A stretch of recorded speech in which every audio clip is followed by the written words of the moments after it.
संयुक्त राष्ट्रांची तत्वे काय आहेत पाहूया. पहिलं, सर्व सभासद राष्ट्रांचा जो दर्जा आहे तो कसा असेल, समान असेल. कसा असेल, दर्जा समान असेल.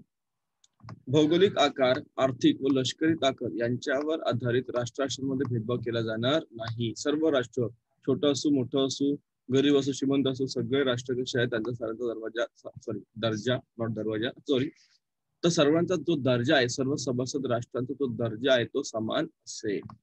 संयुक्त राष्ट्रांच्या सभासद राष्ट्रांनी परस्परांच्या स्वातंत्र्य व भौगोलिक एकात्मतेचा आधार करावा. सर्व सभासद राष्ट्रांनी आपले जे काही वाद आहेत, आंतरराष्ट्रीय वाद आहेत, आपापसातील जे विवाद आहेत ते तुम्हाला शांततेच्या मार्गाने सोडवावेत. हे काय त्यांची तत्वे आहे. शांततेच्या मार्गाने सोडवायची आहे, भांडण करायचं नाही, मारामारी करायची नाही.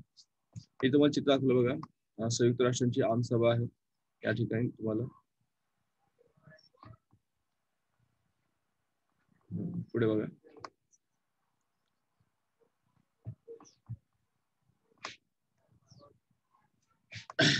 ठीक आहे. आता ही रचना कशी असते, संयुक्त राष्ट्राची रचना कशी असते, कारण संयुक्त राष्ट्र एक संघटना असल्यामुळे नक्कीच त्याची रचना कशी आहे आपल्याला पाहायचं बघायचे. तर संयुक्त राष्ट्रांच्या सनदेमध्ये या संघटनेची रचना आणि कार्यपद्धतीची माहिती दिलेली आहे. तर या संयुक्त राष्ट्रामध्ये 6 प्रमुख अंगे आहेत. किती आहेत? 6 प्रमुख अंगे किंवा शाखा आहेत. सगळ्यात महत्वाचं तुम्हाला दिलेलं आहे ती आहे आमसभा. दुसरी महत्वाची आहे ती आहे सुरक्षा परिषद. तिसरं महत्वाचं आहे ते आर्थिक व सामाजिक परिषद. चौथा आहे आंतरराष्ट्रीय न्यायालय. पाचवं तुम्हाला आहे विश्वस्त मंडळ आणि 6वं आहे सचिवालय.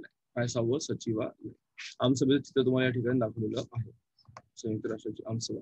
आता यांची कार्य काय आहे हे आपल्या पुढे या ठिकाणी पाहायचं आहे. काय काय यांची कार्य आहेत. पण हे जे काही 6 प्रमुख आहेत, याशिवाय या 6 शाखांव्यतिरिक्त संयुक्त राष्ट्रांच्या कार्यात मदत करणाऱ्या संयुक्त राष्ट्रांच्या अनेक संलग्न संस्था आहेत. त्यांना विशेष कार्यात्मक संस्था असे म्हणतात. यामध्ये काय आहे बघा, विशिष्ट कार्यक्षेत्रात काम करणाऱ्या या संस्था जगातील राष्ट्रांना त्या कार्यामध्ये मदत करतात. जसं ILO. ILO म्हणजे काय?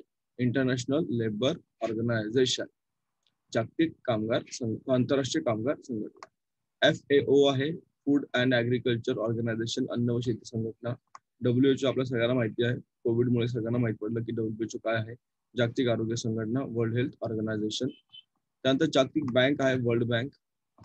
आंतरराष्ट्रीय नाणेनिधी IMF म्हणतात, इंटरनॅशनल मॉनिटरी फंड. संयुक्त राष्ट्रांचा बालक निधी ज्याला युनिसेफ म्हणतो आपण. संयुक्त राष्ट्रांची शैक्षणिक, वैज्ञानिक आणि सांस्कृतिक संघटना ज्याला युनेस्को म्हणतात. United Nations Educational and Cultural Organization. या काय महत्वपूर्ण संलग्न अशा संस्था आहेत. कोणाच्या? आता युनायटेड नेशन्सच्या या आहेत. पहिलं पाहूया आपण आमसभा. संयुक्त राष्ट्रांचे सर्व सभासद देश आमसभेचे काय असतात ते सदस्य असतात. म्हणजे किती देश आहेत सध्या, म्हणजे तुमच्या पुस्तकानुसार आपल्याला जायचं 193 सदस्य. देश श्रीमंत असो वा गरीब, मोठा असो वा छोटा, सर्व सदस्य राष्ट्रांचे स्थान आणि दर्जा कसा असतो, समान असं आपण पाहिलेलं आहे. म्हणजे प्रत्येक राष्ट्राला किती मत असतं बाळांनो? एकच मत असतं. किती मत असतं? एक आणि एकच असतं प्रत्येक राष्ट्राला. मग अमेरिका असू दे, नाहीतर छोट्यातला छोटा देश सुद्धा असू दे, कुठलाही असू दे. ठीक आहे. पुढे प्रत्येक वर्षी सप्टेंबर ते डिसेंबर या कालावधीमध्ये आमसभेचे अधिवेशन असते. या अधिवेशनामध्ये पर्यावरण, निशस्त्रीकरण, अशा महत्वपूर्ण जागतिक विषयावर चर्चा होत असते. आमसभेचे जे निर्णय असतात ते बहुमताने घेतले जातात. कसे घेतात? बहुमताने निर्णय घेतले जातात. हे निर्णय ठरावांच्या स्वरूपामध्ये असतात. म्हणजे आमसभा फक्त ठराव करते, लक्षात घ्या, कायदे करत नाही. संयुक्त राष्ट्रांच्या प्रतिनिधींना एकत्र येऊन चर्चा करण्यासाठी, महत्वाच्या जागतिक प्रश्नावर धोरण ठरवण्यासाठी एक व्यासपीठ म्हणून काय असतं तर हे आमसभा कार्यरत असते. आमसभेचे काय तर महत्व आहे. काय कार्य बघा आमसभेचे, काय महत्वाचे कार्य आमसभेचे आहे बघा. पहिलं, सुरक्षा समितीवरील जे अस्थायी सदस्य असतात, सुरक्षा समितीवर काही स्थायी सदस्य असतात, काही अस्थायी सदस्य असतात, त्यांची निवड करणे. सुरक्षा परिषदेच्या बरोबरीने संयुक्त राष्ट्रांचे महासचिव, त्याचबरोबर आंतरराष्ट्रीय न्यायालयातील न्यायाधीशांची निवड करणे त्यांची कामं असतात. संयुक्त राष्ट्रांचे वार्षिक अंदाजपत्रक, अॅन्युअल बजेट सुद्धा त्यांना तयार करावा लागतो आणि मान्यता देणे, तयार नाही करायचं, मान्य देणे. त्याचबरोबर पुढे बघा, ही त्यांची कार्य आहेत. संयुक्त राष्ट्रांचे मुख्यालय कुठे आहे? न्यूयॉर्क आहे. कुठे आहे? न्यूयॉर्क या ठिकाणी आहे संयुक्त राष्ट्राचे मुख्यालय. कुठे आहे बाळांनो? न्यूयॉर्क. न्यूयॉर्क कुठे आहे? अमेरिकेमध्ये. इंग्रजी, फ्रेंच, रशियन, स्पॅनिश, चिनी आणि अरबी या त्यांच्या काय तर अधिकृत भाषा आहेत. कोणाच्या किती भाषा आहेत त्यांच्या अधिकृत भाषा आहेत? 1 2 3 4 5 6. आता पुढे पाहायचं आपल्याला सुरक्षा परिषद. सुरक्षा परिषदेमध्ये एकूण 15 सदस्य असतात. किती सदस्य असतात? 15. या 15 पैकी जे 5 सदस्य असतात ते 5 सदस्य कसे असतात? कायम असतात. आणि जे उरलेले 10 सदस्य असतात ते अस्थायी स्वरूपाचे असतात. अस्थायी सदस्यांची जी निवडणूक असते ती दर 2 वर्षांनी होत असते. कोण करतं? आमसभा करत असते त्यांची निवडणूक. आता जे स्थायी सदस्य आहेत 5 त्यामध्ये कोण कोण येतं बघा. पहिला आहे अमेरिका, दुसरा आहे रशिया, तिसरा आहे इंग्लंड, चौथा आहे फ्रान्स हा देश आणि पाचवा आहे चीन. हे जे काही देश आहेत हे सुरक्षा समितीचे कायम सदस्य, लक्षात घ्या, परमनंट मेंबर्स आहेत. भारताला सुद्धा परमनंट होण्याचा म्हणतात आता सध्या चान्स आहे, प्रयत्न चाललाय भारतात सुद्धा आणि इतर देश पण आपल्याला सपोर्ट करत आहेत. चला पुढे.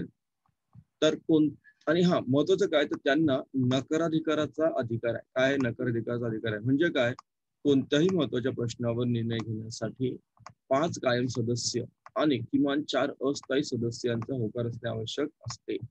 कायम सदस्यापैकी कोणत्याही एका जरी सदस्याने नकार केला, नकाराधिकाराचा वापर केला, वेटो म्हणतात त्याला, म्हणजे जर विरोध केला तर मात्र तो कुठलाही ठराव निर्णय पूर्णपणे काय होतो? तो कॅन्सल होतो. निर्णय घेता येत नाही, लक्षात निर्णय घेता येत नाही. म्हणून हे 5 देश जास्त महत्वाचे आहेत या युनायटेड नेशन्स मध्ये. कोणकोणते परत सांगतो बघा. पहिला आहे तुमचा अमेरिका, दुसरा आहे रशिया, तिसरा आहे इंग्लंड, चौथा आहे फ्रान्स आणि पाचवा आहे चीन. हे 5 देश त्यांच्याकडे वेटो पॉवर आहे, म्हणजेच नकाराधिकार आहे. काय कार्य आहे बघा सुरक्षा परिषदेची? तर आंतरराष्ट्रीय शांतता आणि सुरक्षितता राखणे ही त्यांची काय आहे? सगळ्यात महत्वाची प्रमुख जबाबदारी आहे. आंतरराष्ट्रीय संघर्षाच्या परिस्थितीत संघर्ष मिटवायचा आणि त्या ठिकाणी शांतता प्रस्थापित करण्यासाठी त्यांनी काय करायचा? प्रयत्न करायचा. आर्थिक निर्बंध लादणे किंवा आक्रमक राष्ट्राविरोधात लष्करी कारवाई करण्याचा निर्णय सुद्धा हे घेऊ शकतात. यापैकी एक पर्याय परिषद सुचवते. दुसरं आहे त्यांचं शस्त्रास्त्र नियंत्रणासाठी योजना तयार करण्याचे काम कोण करतं? सुरक्षा परिषद करत असते.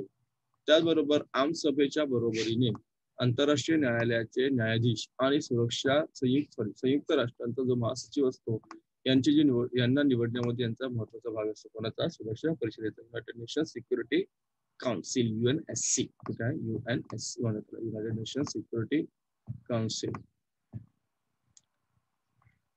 सुरक्षा परिषदेच्या रचनेत बदल व्हावा म्हणून हवा आणि तिचे स्वरूप अधिक लोकशाही पूर्ण व्हावे या दृष्टीने सध्या सुधारणा सुचवल्या जात आहेत. सुरक्षा परिषदेमध्ये भारताला कायम सदस्यत्व मिळावे म्हणून भारत काय प्रयत्नशील आहे हे तुम्हाला मागाशी मी सांगितलं. तर 2 गोष्टी आपण पाहिल्या, आमसभा पाहिली आणि सुरक्षा परिषद पाहिलेली आहे. आता पुढे पाहणार आहोत आपण आर्थिक व सामाजिक परिषद.